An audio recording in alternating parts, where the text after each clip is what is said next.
जब आप सरकार के गुलाम और आपका वोट फकत कुछ कौड़ियों के दाम बिक जाता है तो यकीन मानिए, जिस हक से आप उन नेताओं के सामने भीख मांग रहे होते हैं उसकी कोई कीमत नहीं रह जाती। जब बिहारी शब्द एक गाली और आपकी पहचान बेईमानी बन जाए तो सोचना जरूरी है। जरूरी ये कि जिस बादशाह को आपने सल्तनत सौंप रखी है, क्या उसने 2 वक्त की रोटी के लिए कभी अपना घर छोड़ा है?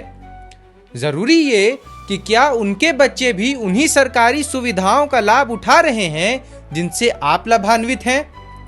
मेरा नाम है तलहा इमरोज खान और आप देख रहे हैं अनस्टॉपेबल कवरेज की एक खास रिपोर्ट, हमारा बिहार। क्या यही है विकास? सड़कों पे गड्ढे ज्यादा, हॉस्पिटल में दवाई कम, स्कूल में कुर्सी तो है लेकिन मास्टर जी गायब। रोजगार का मतलब यहाँ है फॉर्म भरो, एग्जाम दो और फिर पेपर लीक होने का इंतजार करो, और जब काम ना मिले तो मुंबई, सूरत, दिल्ली का स्लीपर टिकट कटा लो, क्योंकि पलायन तो यहाँ के खून में समा चुका है। केंद्र से फंड मांगो तो कहते हैं ऑडिट दिखाओ, ऑडिट दिखाओ तो कहते हैं पैसा भी नहीं है, और जो पैसा मिलता है वो सरकारी फाइल के डस्टबिन में या नेताजी के भतीजे के अकाउंट में चला जाता है। कानून व्यवस्था का क्या हाल है? अगर आपका पर्स खो जाए तो पुलिस पहले चाय मांगती है, फिर एफआईआर लिखने का मूड बनाती है।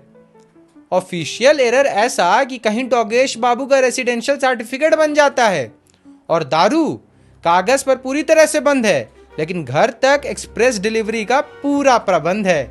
लाइसेंस नहीं मिलता लेकिन व्हाट्सएप पे रेट लिस्ट जरूर मिल जाता है। टूरिज्म का क्या हाल है? हमारे पास बोध गया है, नालंदा है, राजगीर है, विक्रमशिला है, लेकिन एड्स में गोवा शाइन और राजस्थान ग्लो करता है, और बिहार का नाम सिर्फ क्राइम कॉलम तक सीमित रह जाता है। और जब कोई सवाल उठाए तो बिहार को बदनाम कर रहे हो कह दिया जाता है। लेकिन असली सवाल ये है, क्या हम सिर्फ शिकायत करने के लिए बने हैं या अपने बिहार को बदलने के लिए? क्या हो सकता है? इंडस्ट्रीज लाओ, textile hubs, agro processing plants, IT parks, ताकि हमें काम के लिए मुंबई का लोकल ट्रेन ना पकड़ना पड़े। स्कूल में मास्टर जी हो, कॉलेज में प्रोफेसर। किसानों को उनकी इज्जत दो। Cold storage, food processing, sport links, ताकि किसान का आम दिल्ली में 100 रुपए का बिक सके, यहां 10 रुपए में सड़े नहीं। घर के आंगन में सिर्फ पॉलिटिक्स पे डिबेट मत करिए। वोट देने से पहले कैंडिडेट का रिपोर्ट कार्ड पढ़िए। और सबसे जरूरी, बिहार को बदलने के लिए नेता नहीं, बिहारी बदलने पड़ेंगे।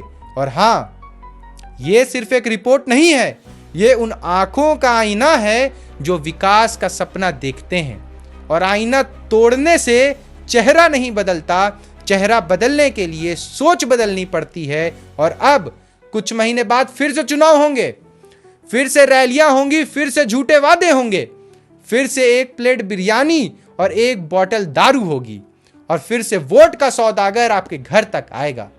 लेकिन इस बार वोट सिर्फ एक बटन दबाना नहीं, यह आपके बच्चों का भविष्य डुबाने या उठाने का फैसला है। सोचिए, जिस नेता ने आपके धर्म, जात को एक नोट के दम पे बांध रखा है, क्या उसने पिछले 5 साल कुछ काम किया? क्या उनके बच्चे भी बेरोजगारी, पेपर लीक और माइग्रेशन का शिकार हैं? या वो अंग्रेजी स्कूल, फॉरेन हॉलिडे और सरकारी बंगलों में ऐश कर रहे हैं?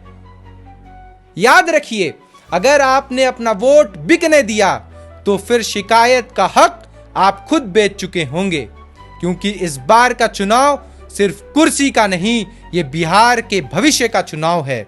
और भविष्य लिखने का कलम सिर्फ और सिर्फ मेरे और आपके हाथ में है। बहुत बहुत शुक्रिया।